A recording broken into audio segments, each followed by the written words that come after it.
ndinochema mberi kwenyu undiregere baba ndiri baba ndiri mwana wange ndakatadza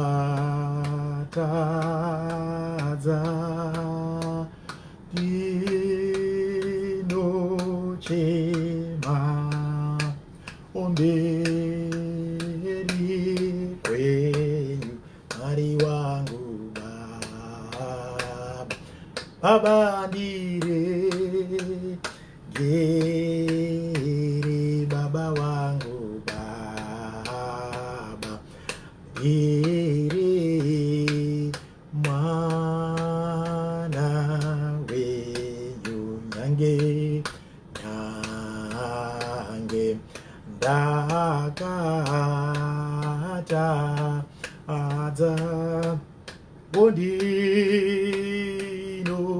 ndinochema mberi kwenyu undiregere. We want to thank God again for being given another opportunity to bring on our friends who are watching us from the Zoom platform. Vatikuda kugadzirira panapa kuti vagogona kutiona nekutinzwa zvakanaka. Ndinofunga kuti at this particular point tiite welcome everybody vari kutiona on the Facebook platform and at the same time vese vari pa Zoom platform. May God help us this afternoon. We had a very long session in the morning yatanga tiri kutaura pamusoro pe wedding anniversary yedu pamwe chete namai. I think we had quite a fruitful program, and now we want to just get to share the word on this very beautiful Sunday afternoon here where we are, which is also a beautiful Sunday evening. Kune vamwe vari kutomukawo mangwanani ano, so tinoda kukudza Mwari nekutenda Mwari because of you people wherever you are watching us from. As usual, I will always ask you kuti tigare taziva kuti muri kutiona muri kupi, kwamuri ikoko Mwari vawanze nyasha. Tikuda kutry kuita bring in our friends on the Zoom platform. Ndo tikuda kugadzirira. Once tango tavagadzirira zvava right kwavari, then we are going to proceed to the reading of the word rezuva ranhasi. Mwari vachingotiitira zvakanaka.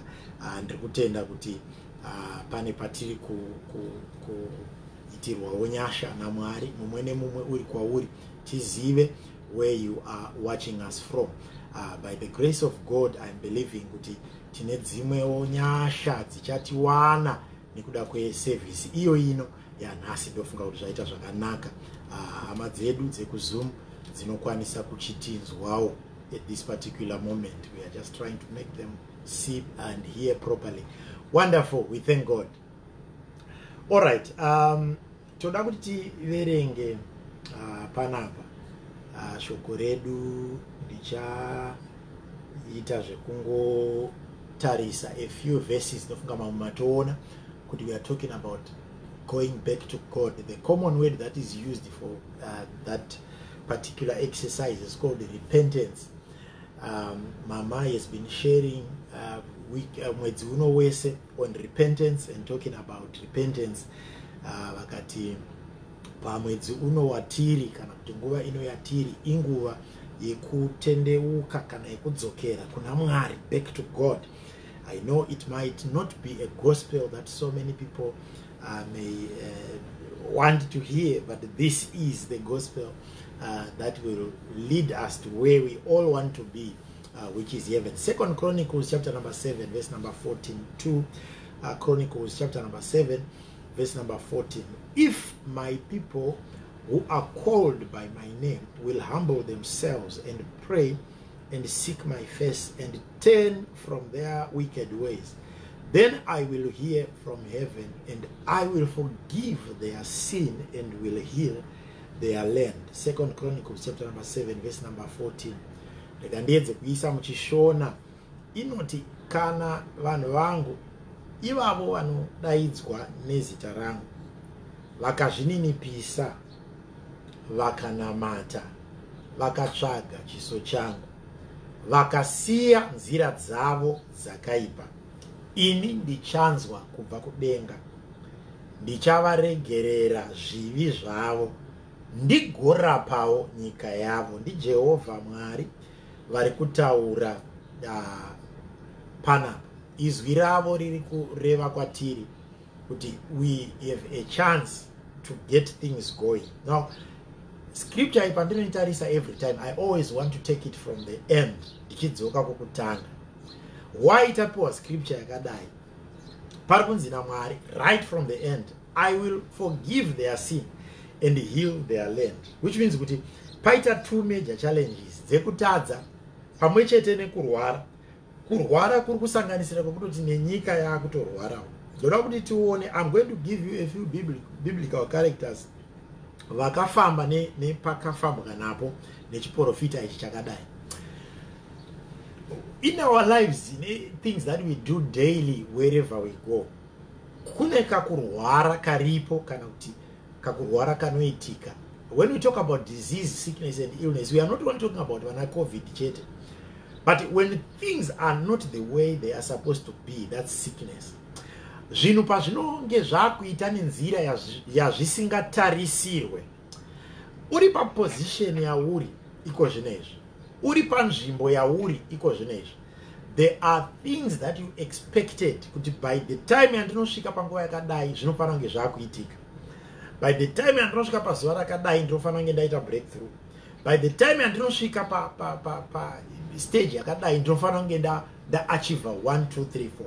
Saka there is what is called normalcy, o zvinhu zviri zvatinoti ndo zvakatarisirwa zvinofanira kunge zvichiitika, things which are normal. Ndikanorima ndinofanira kuzotarisira kuti zvimere, zvamera tinosakurira, tapedza kusakurira zvichida nguva yakwana tinotanga kudyora zhizha, tapedza zhizha tozokohwa. This is the normal, this is what is expected. Kana ndikange ndiri munyika mandinogara ndiri, ndinotarisira kunge ndichishanda, ndinotarisira kunge ndichibatawo mari. Ndikange ndaisirwawo mari mubhengi, ndinotarisira kuti mari dzangu ndigone kudzitora ndoenda kunodzitengesa zvandiri kuda, because the ultimate desire for everybody is not money but the things that money can buy for you. Saka ndinoenda ndiine tarisiro, I go there expecting certain things. So what we are simply saying is, when you live your life, ukaroorwa, zvatanga chitaura mangwana nezviya, ukaroorwa unotarisirwa kuti ndichagara mumba, pamwe ndichaita umbereko, Mwari vandirangarira, ndoita vana vokura, ndovarera, ndavarera vana ivavo vozogona kuitawo zvimwe zvinhu paupenyu, ininiwo ndichikwanisa kuzogara rimwe gore ndakuti handichashande, ndakudyawo mudya ndigere ndiri pamba. This is what we call normal. Kana ndikange ndaenda kuchikoro kunodzidza, I expect kuti ndichanowana vadzidzisi anondidzidzisa zvakanaka, ndinowana kudzidza mabhuku angu ndiri mugwara rakanaka. Ndapedza zvese izvozvo ndinotarisirwa kuti ndichapasa. Kana ndapasa zvichida ndoenda kunotsvaga basa, kana ndisina kutsvaga basa pamwe ndichaenda kunoitawo rangu business, whatever that I wish to do in life. Saka zvese izvozvo, that is what we call normal. Kana vanhu vakaona watenga mudziyo wako uchiti ndine motikari yekufambisa, uine motikari yekufambisa iyoyo, vanhu vanotarisirawo kuti kana paunga wachimbofamba netsoka hauchakwiri makombi, hauchakwiri wakufambawo nemotikari yako zvakurerutsira. Saka when you buy a car, the expected normalcy is for you to be able to use the car to go from one point to the other. When you have friends, you expect kuti vanhu vachandiudza advice. Pandinenge ndakushayawo mazano, I sit down with them, they give me building advice and I am able to move from one level of life to the other because I've got people. Iyi ndo yatinoti normalcy, ndo yatinoti upenyu wakarongeka. But the challenge inozouya when the Lord is now speaking about healing the land. Now, inini handitore land, say land yega yekungonodiga chete. That is not the only land that we have, because iwewe ndoda kuti chizaruko uchibate zvakanaka. Iwewe pauri ipapo, you are also a piece of land. How are you a piece of land? Because when God formed you, he formed you out of the dust of the ground. Ndobva agadzira body, iwe uri mukati mebody yaakagadzira yakakutakura iwewe is land. Yakagadzirwa nevhu, yakaumbwa nevhu naJehovah. So when we speak about land, we are not only speaking about yatiri kutsika iri pasi, but we are also speaking about you as a human being. The body that was given to you, kuti body itakure mweya wako, is also part of the land. I hope munabata chizaruko ichi. You are also part of the land, because yatinayo evil rakagadziriswa ichi. So when God is saying, and I will heal their land, he is not only talking about the nations, the countries, the land on which you stay, but he's also talking about the body that you have. Wazvarwa unotarisirwa kunzi ukanga wapinda uchakura woita mwana okura, wozosvika makore unogara unozorora unozodiwa, uzosvika makore unochembera, uzosvika makore unofa unozovigwa. That is what we call normalcy on this land that you have. So when God is speaking about healing the land, now I need you to understand here. Mwari pavari kuti ndicharapa nyika, havasi kungotaura nyika chete yatinoona nemaziso iyo iri, but vari kutaura neimwe nyika iyi yakatakura miviri yedu, yakatakura mweya yedu. Saka ukaona Mwari vakudaidzira, ukaona Mwari vakutaura kuti ndicharapa, wobva vataura chivi, zvoreva kuti a lot of things that are abnormal in our lives, things that are not happening as we wanted in our lives, things that are not moving as we wanted in our lives, things that are not healing as we wanted in our lives, things that are not, kune zvinhu zvakawanda zvatiri kuti hazvisi kufamba nenzira yatanga tichitarisira, hazvisi kufamba nezvinhu zvatanga tichida.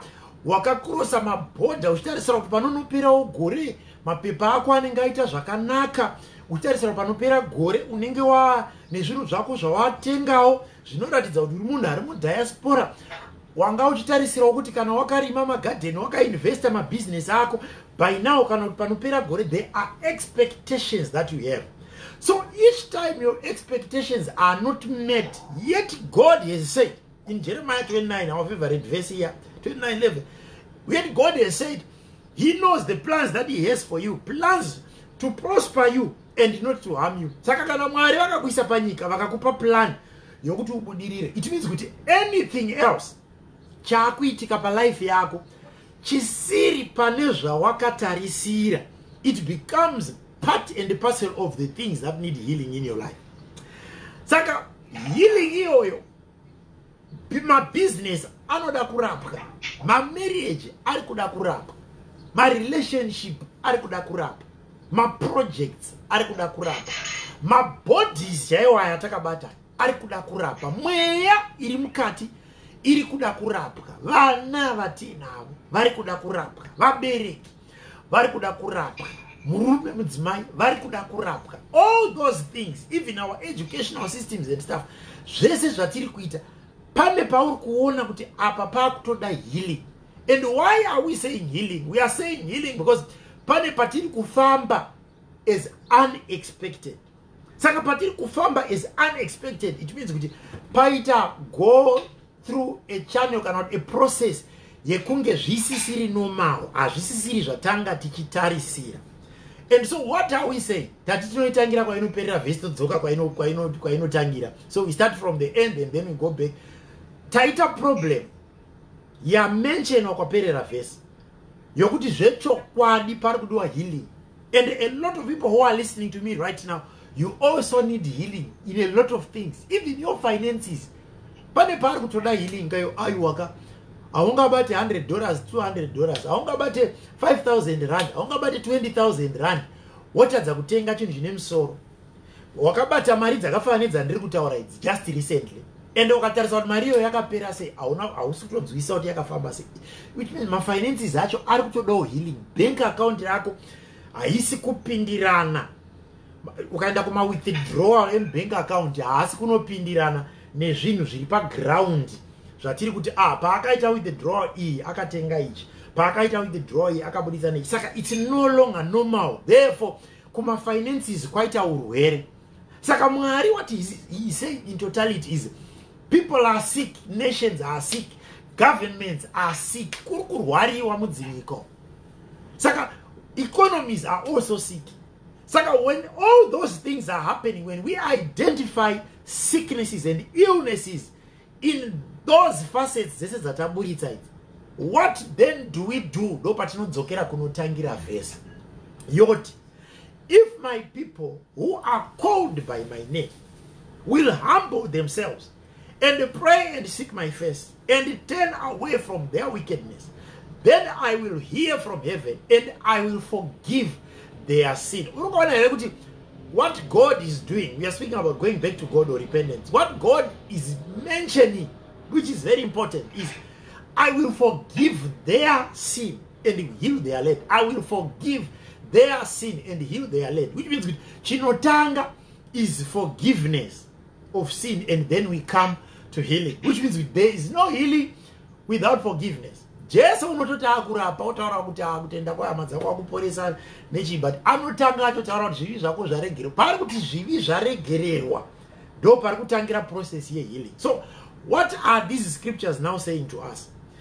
If there is sickness in whatever area, pane chinhu chiri kutoda forgiveness, kune chivi chiri kuda kuregererwa, kune chakabatwa chiri kuda kuti munhu aite turn back to God, repent and go back to him. Uri kuona here kuti kune zvinhu zvakawanda zvataifanira kunge takaita paupenyu, but taane problem nekuda kwekuti hatina kugara taconnecta the mishappenings in the life to sin. Hatina kugara taconnecta the mishappenings in our lives to closeness with God. Because he is saying, if you turn from your wicked ways, if you call upon his name, humble yourself, turn from your wicked ways, then he will hear from heaven. But Isaiah says, your iniquities, zvivi zvedu zvinovhara kupindira kwaMwari pazvinhu zvemasituation atinawo. Which means healing tiri kuida. Tiri identify kuti we have got situations that need healing. Tiri identify kuti we have got problems that need healing right now in our lives. But the biggest problem that we have is the process yekuinda kunorapwa ndo yatisiri kuda. Ndakaona vanhu vakawanda vachitaura kuti kumana kuchipatara ndoda kuenda but kuzobaiwa jekiseni manje, jekiseni nemarwadziro aro jekiseni ariite. Uri kuona here kuti kurwara munhu ari kuidentify ndiri kurwara and the need yekuenda kuchipatara ari kuiona kuti I need to go to the hospital. But the problem ndeyekuti kamethod kemarapiro ndo kari kumunetsa, ende kamurapiro ikako kuti handidi kuzonzi baba endai seri kwekete nzikisa regai tibai, ikako kakuramba, ikako kakunzwa kuti aka ndo kakuita kuti vazhinji tizoramba tichirwara tiine urwere hwataigona kunge hwakarapwa kare nekudzokera kuna Mwari. This is why heading yedu yataura kuti back to God. There are a lot of things that will be healed. There are a lot of things that will be corrected. There are a lot of abnormalities that will be made normal when we turn ourselves to God and return to him. Challenge iri kuitika munyika ndekunge vana vaMwari tisiri kugona kudzokera kuna Mwari kuve neukama naMwari. When you go back to God and you give your life to God and you turn to God, pane zvinhu zvakawanda zvaunogona kurapa. There are a lot of things that will be able to heal in your life by just returning to God. Remember when we were doing the 31-day prayer program, I said on one of the days, when you are close to God, it means you are distanced from Lucifer. There's a distinct distance between God and Satan.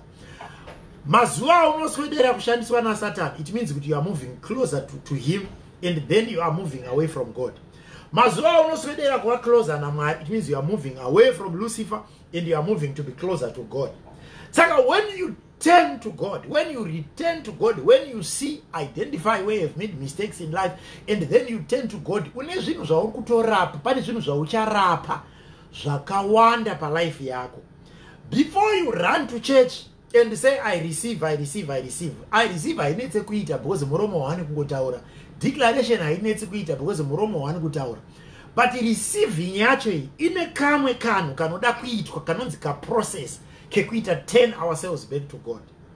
A lot of people could have been very far by now if they had just realized this. Kungonzwa kuti I need to turn back to God, I need to move myself closer to God. Kuvene ukama na Mwari ukadzokera kuna Mwari, kune chababa chaunobata. Nyaya mwana komana muparadzi, mwana inozikana nokuye kuna Luke, inozikana kuti nyaya mwana muparadzi.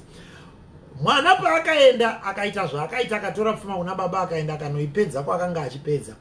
The Bible says when he came back to his senses, he said, I will go back to the Father. When he came back to his senses, he said, I will go back to the Father. Kune vamwe vanhu vasiri kumboda kuti vaiswe maoko pamusoro. Kune vamwe vasiri kumboda anointing mweyo nezvimwe zvakadaro zvinoshandiswa zvisezvi. Kune vanhu vari kumboda kungoita come back to their senses and say, I will go back to the Father, and begin the journey of going back to the Father. Kune zvirwere zvisiri kumboda kuroma all night ekunamatira. Kune diseases, sicknesses, challenges eupenyu asi kumboda kana kumboti tokwira 3 days and 3 nights tichitsanya mugomo. Ari kumboda munhu kuti angoita come back to his senses or to her senses and say, I will go back to the Father. Kune pauri kufanira kungoti ndakutochinja kamuitiro kangu panapa, ai ndoda kungodzokera kuna Mwari. Kamunamatiro kandaita kudhara, kamuverengere kandaita bhaibheri kare, kamushero kandaita shoko raMwari around, kakuenda kandaita kumagathering, kumafellowship and so forth, kakungoteerera, kamupiro kandaita even in the house of the Lord. Kune parikumboda munhu anongoti I will come back to my senses and go back to God. Once you do that, there is a lot of sickness pane imwe yatamention apa icharapwa mulife yako. Kune time dzekuti munhu unonzwa yes, it's normal, you feel like you are very weak, you feel like I'm away from God, you feel like zvikungoitika paupenyu hwangu and so forth. But let me tell you, the moment you choose, it's a matter of choice. The moment you choose to stay there, kune zvirwere zvakawanda zvichabata life yako. Handisi kutaura maphysical diseases chete, but mari dzako dzinogona kupedzisira dzakurwara, marelationship ako anopedzisira akurwara, marriage yako inopedzisira yakurwara, mafinances ako anopedzisira akurwara, business rako rinogona kupedzisira rakurwara nekuda kwekuti wakazvidistance kubva kuna Mwari. And what I am simply saying to you today, isi vhangeri rakambonyanya kuoma. Ukaenda kuna 1 John chapter number 1 verse number 9, 1 John chapter number 1 verse number 9, if we confess our sins, he is faithful and just, and he will forgive us our sins and purify us from all unrighteousness. Kufa kwa Kristu pamuchinjikwa kwakatipa an opportunity yatainyimwa kudhara.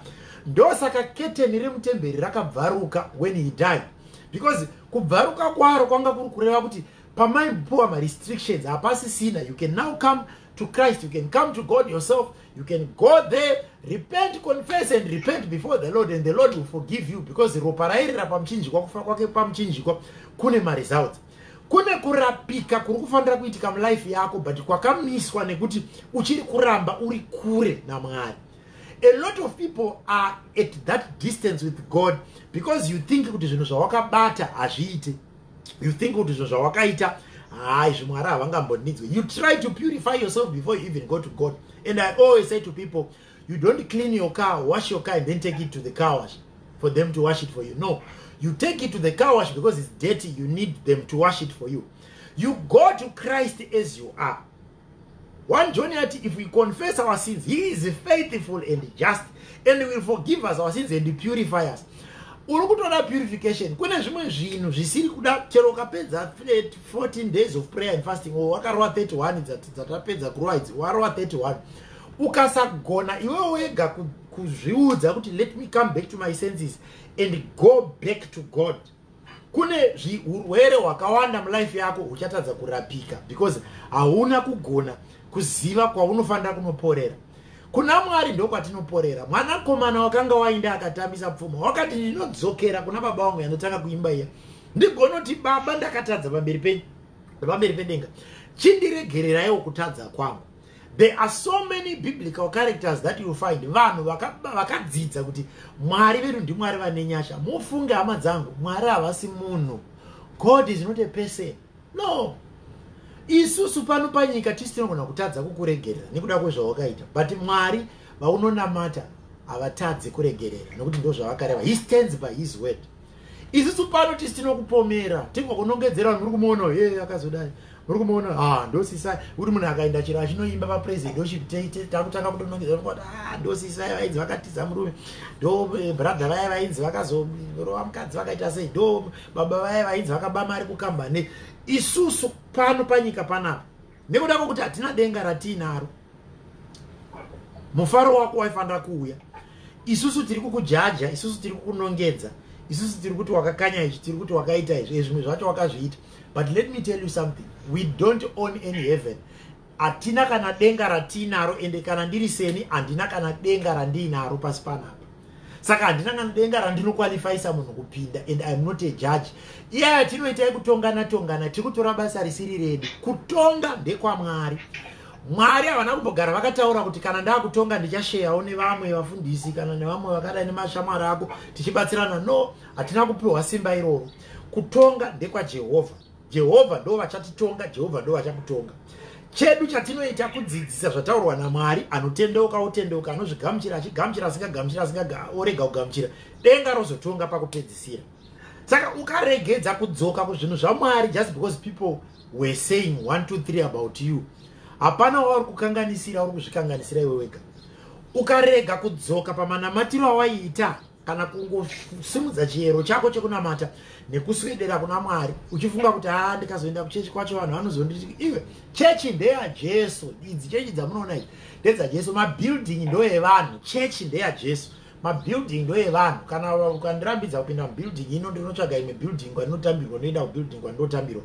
The church belongs to Christ, the church belongs to God. The buildings dzakavakirwa dzokupindira church ndo dzakaitwa nevanhu, ndo vanokurambidza. Denominations belong to people because vanhu ndo vakadzigadzira. Saka unoona kundirambidza kupinda mudenomination but haundirambidze kupinda into the church of God. Saka the church of God is vast, it's everywhere and it's all over, and I can fellowship where I feel welcome. But what we are saying is chiregedza kugara kumba nekuda kwekuti unoti vanhu vachanditi, chiregedza kugara kumba nekuda unoti vanhu vachazonditonga, vachazodai vanhu. No, vanhu iva vese hapana kana ane denga kana one. Go back to God. Dzokera pazvinhu zvawakanga uchiita kubva kare. Enda kuzvinhu zvawakanga zvaunonzwa kuti panapa ndikagenda kuita zvinhu kunonzwa kuti denga riri pandiri.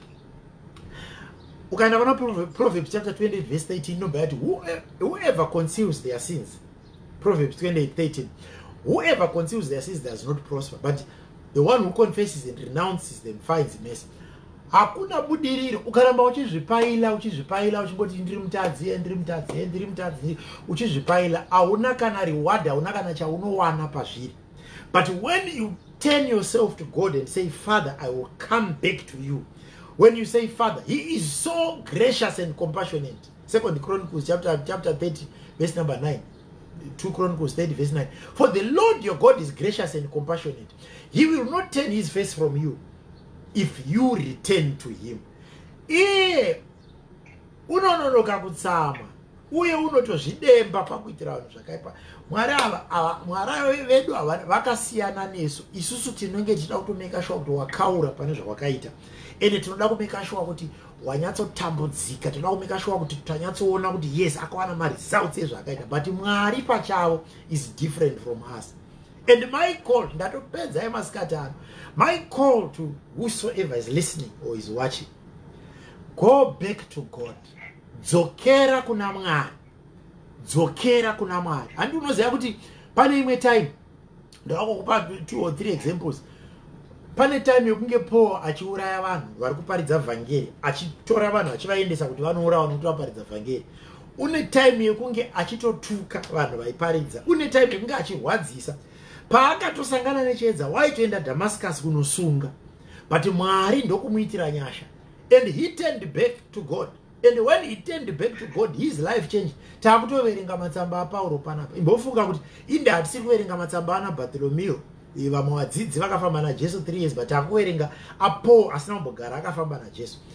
What is it about him? What is it about his teachings? He is somebody who had a powerful testimony yekungoti ndakararama upenyu hwekuuraya, kusunga, kuparadza. kwete kungoparadza wese wese, but waiparidza evangeli. And what did God do to me? He felt compassionate and merciful. And now I turn to him and I receive grace. Paul akutoverengwa but the champions of the Jesus gospel. Why? Because he turned to God. Wakadzokera kuna Mwari. He realized hakuna chinhu chinonakidza sekunge wambwenge usingaverengwe panofanira kuverengwa, but wozotanga kuchiverengwa pawaisafanira kuverengwa, kupinda pawakanga uchinzi haupinde, kuvhura pakanga pachinzi pavhurike.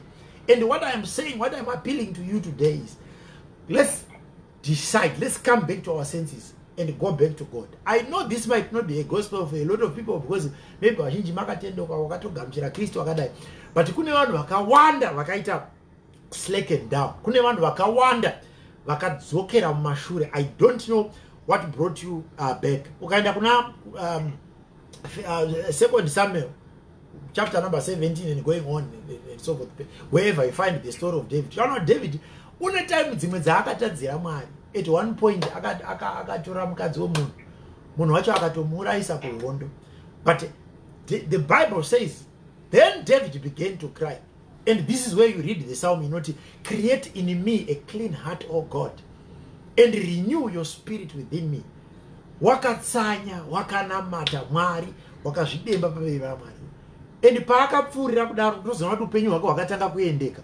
Not because he had any serious, I mean, kuti zvinhu zvaakanga azviita anga aita undo, no, but he just decided to go back to God. I don't know what you have done, and I don't know what you are going through. Anditombodzwisise and anditombozive because handisiri iwewo, but iwewo pachako, as I'm speaking about these things, you really know.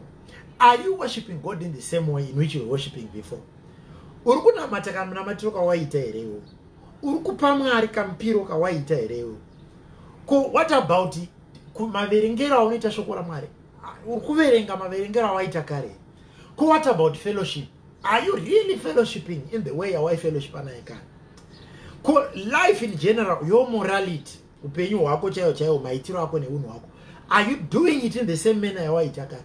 Ukaona pazvinhu zvandataura zvese izvi uine anza yekuti pane pazvasiyana munhu waMwari, then I am talking to you, and this message is for you. Return to God.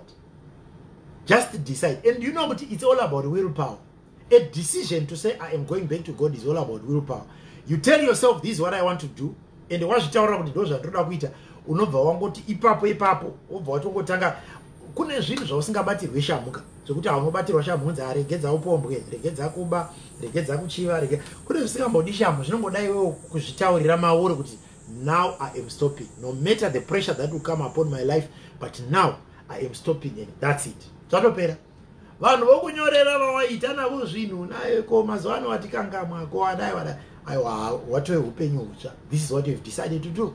And what I am saying to you in this month of August, because our program iri kuti vana mama erumoko every day iri kutaura about repentance and saying this is the month of repentance and turning back to God. Time ino ichimboishandisawo mukana uno kukoti alright, zvimwe zvese izvi, it's not about cars, it's not about houses, it's not about cash, it's not.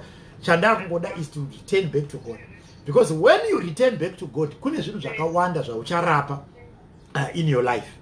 Kune zvinhu zvakawanda zvaucharapa in your life. Remember wana Simon Peter chache akaramba Jesu katatu jongwe risati rarira. Amuramba, amboudzwa kuti uchandiramba, akati hazviite, ndobva amuramba kusvika Jesu atorovererwa atodi. But at some point now, when Jesus looked at him before he was crucified, the Bible says Peter remembered. Peter wakarangarira. Ndopa akabva ati no. Zvikanzi neBhayibheri wakabuda panze ndokuchema. Akatanga kuchema, achichemerei? Waichemera zvinhu zvakanga zvaitika, zvakanga audzwa nezvazvo. Akatanga kuti no, pa life yangu nezvakaitika paupenyu hwangu pandakabviswa naJesu nepandakaendiswa hazvingarambi zvakadaro. And even Judas himself akatombonge atendeuka ndokutonotora mari dzanga abhadharwa akanosiya. But here Judas yakave a different case. Instead of going back to Christ, instead of going back kune vamwe, the Bible says ipapo wakabva waenda akadecide kunozvisungirira. Saka ndiri kuda kuti umwe munhu aite a decision. You know, vana Peter paakazodzokera, at one point akadomboti kuvadzidzi, even ato aramba Jesu, ndobva Jesu afa, ndobva iye achema, ndobva aita seadzokera. But vari ikoko patime iyoyo unonzwa kuti pane paakatora vadzidzi akati handei tinoredza ngatidzokerei, afa aenda zvapera, handei tinoredza wedzedu. Adzokera ikoko, bhaibheri rinoti Jesu wakamuvinga ikoko kwacho. Ndoko akabvunzwa Simon Peter waJona, unondida here? Kanzi hongu Ishe ndinokudai. Kanzi kana uchindida fudza waita. Ipapo ndi Jesu watoita zvekutotevera, watoita nyasha, watoita tsitsi dzekutomutevera kuti uku kwaaenda munhu rega ndinomudzosa, une basa rake in the kingdom. And Peter becomes another champion of the Jesus the gospel. So what I'm simply saying to you is, all hope is not lost as long as you can hear what I'm saying right now. Regedza kuramba uri pawakadzokera kumashure, regedza kuramba uri pawakadona. Kudona hakuna problem, but kuzotadza kumuka uchipfuurira ndo panoita problem. Saka uchaona kuti vakawanda vakakoromoka, but vakaita pick themselves up and they moved on with life. But kune vamwe vakakoromoka ndobva varamba vari pavakawira, vakaramba vari ipapo. So my challenge to you this afternoon as I finish it, remember what the Bible says and remember what we have read. The law, the Lord, you can have 2 Peter chapter 3 verse number 9. The Lord is not slow in keeping his promise, as some understand slowness. Instead, he is patient with you, not wanting anyone to perish, but everyone to come to repentance. Itori kutoona pamwe pacho uchichengetwa uri kutadzira Mwari. Pano mwana anozoti kundomona vanhu vanenge vari kuita zvinhu zvakaipa, but vari kuramba vari vapenyu, vamwe vachifa but vakaita zvakanaka, kana kuti hatoita accident but achibva kunoita chinhu zvakaipa and so forth. What the Bible is saying pana 2 Peter chapter 3:9, the Lord is not slow in keeping his promises, some understand slowness. Instead, he is patient with us, not wanting anyone to perish, but everyone to come to repentance. Saka pamwe pacho uri kungochengetwa nokuti Mwari vari kuda kuti utange watendeuka, dzoka kwavari. Mwari havasi Mwari vanoda kuti munhu wese akone. You know, our worldly teachers, vakabona maticha achishanda, pane group rainzi muchikoro ronzi group rateacher. Desk ravo kana table yavo inenge iri padhuze na teacher, but group iroro rinenge riri vanhu vari kuita struggle the most, vanoda teachers attention every time. Saka rainzi group rateacher rogadzikwa. Wainyatsoona teacher achiita patience vedu kuti ukanyora akadzima akatitangidzazve, akanyora akadzima akatitangidzazve, paanozogonawo pamwe hafu pamwe klasi yese simukai murovere maoko, vanhu murovera maoko. Kana teacher vepano panyika vachiita patience dzakadaro kuti uzoroverwa maoko kunzi wakakunda kana kunzi wakapasa, what more our heavenly Father, who is more loving than our earthly teachers? What more our heavenly Father? Mwari vedu vane tsitsi nenyasha amadzamo. Mwari vedu vane rudo nesu, ende vanoda kuti tidzoke kwavari. Maybe you are in a position yekuti unyatsoona kuti wakure naMwari zvakanyanya because of certain things that have happened. There are sometimes when you even go to church fellowship, and then kuchurch ikoko kotove ndiko kunototangira kudonha kwako kana kuti kudzokera mumashure kwako. Maybe people say things or people do things, and you say, I will never go to church again. You say, I will never worship again, I will never sing again, I will never do this again.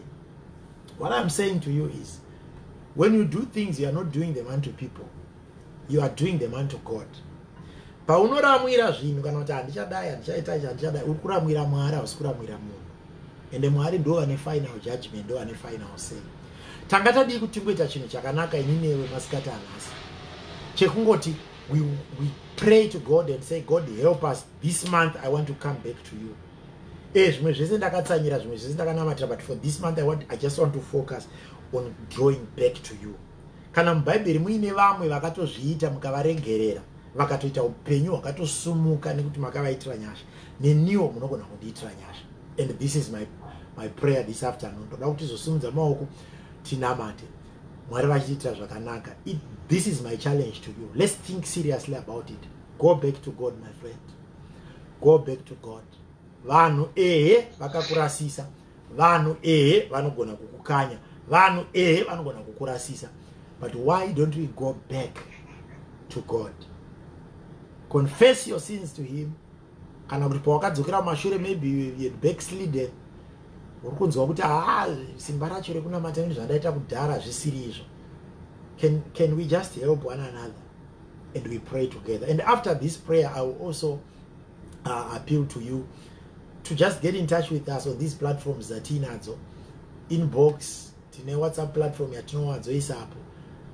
Just come there and let's help one another. Tingofarawo kuti takakunda, takabatsirana, tikasimudzana patakanga zvinhu zvakutiremera. Maybe you went through a situation in life yekuti unongofunga kuti yakangokuita kuti ufunga kuti Mwari havako. But one thing that I want to tell you is God loves you. God is there and God is there for you. We want to pray. Let's lift our hands to the Lord. Father, in the mighty name of Jesus, this afternoon I pray. Ndine hama imwe yanditerera yandinzwa. Ndine urwere kwete hwenyama chete but hwezvinhu zvakawanda zvisiri kufamba nenzira yakatarisirwa. But Father, you have already said when we come back to you we will be. Simuka ndini kuna baba wangu. Ndigonoti baba ndakatadzira pasi nokudenga. Ndichafanira kunzi mwanakomana ndiite somuranda. Baba toda kupfeka mweya iwoyo mwedzi uno. Tingodzoka kwamuri. We want to come back to you. For the things that we have done, for the things that we have said that are contrary to your word, forgive us, Father. Time to realize pane ma shortcomings edu, pane ma weaknesses edu. Baba tibatsirei tinoda kudzoka kuve neukama nemi wakaperera. We want to come back to you, want to worship you, want to fellowship with others. We want to call upon your name. Nekuti muri Mwari. Tiitirewo zvakanaka baba wana masimba ose, nyasha dzenyu dziwanzwe pamusoro pedu. Tiitirei, rambai muchingotisimudzira baba. Rambai muchisimudzira mweya yedu painoderera, rambai muchisimudzira mweya yedu painodzikiswa nepainodzikisirwa. Rambai muchitipa simba nekuedza baba kwatinenge tichiita kwese uku. Mweya Mutsvene ngaachitibatsirawo tirambe tichisumuka patinodonha tigone kumuka tichipfuurira mberi nekuti mune nyasha netsitsi.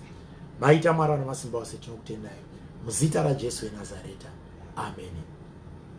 Ndoda kutendai mese those who have come for this afternoon session. May God bless you. Mwari vakuitirei nyasha, Mwari vakuchengetei svondo rese. I want you to please just continue to remember the word. Let's get back to God. Think about it seriously. Pray about it. Let's go back to our loving Father. He is so merciful. Kana paine vanodawo assistance kana nama prayer request zvavo along these lines, you can come on our WhatsApp platform 0027 7891 99381. Kune vari kuona pa Facebook, I think ichaiswa pa ma comments technical team yedu izvozvi 0027 7891 99381. Ipapo tiri kungoda kuti tisangane, toswedera nenyasha, toswedera nerutendo, tobatsirana panoda kubatsirana. Toda kuti August ino achipera tiwane vamwe vanongoti my spirit was revived and I came back to God. Mwari vatitire zvakanaka. May God bless us. Katidzokerei paya patakanga tiri. Mwari vatichengete, Mwari vatitungamirire muzita raJesu weNazareta. Amen. Amen.